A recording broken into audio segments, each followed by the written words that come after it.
Siamo con il sindaco di La Louvière, Jacques Gobert. Sindaco, oggi ad Aragona si intensifica il gemellaggio tra Aragona e La Louvière all'8° anno, nel 2010 con il sindaco Alfonso Tedesco, oggi con Peppe Pendolino. Una bella esperienza. Sì, ogni anno abbiamo altre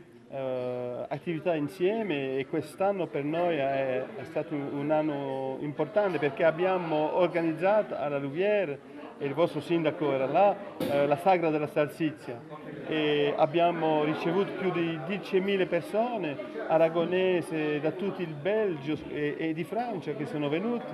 e abbiamo venduto più di 1.300 kg di salsiccia. E artigiani di Aragona sono venuti da noi e erano molto contenti e speriamo che l'anno prossimo vengano ancora di più perché vogliamo continuare questa bella manifestazione. Siamo col sindaco di Aragona Peppe Pendolino, oggi si intensifica il rapporto con la Louvière, il gemellaggio, sagra della salsiccia alla Louvière, oggi la 33esima sagra della salsiccia aragonese, una bella manifestazione. Sì, oggi senz'altro è una bellissima manifestazione,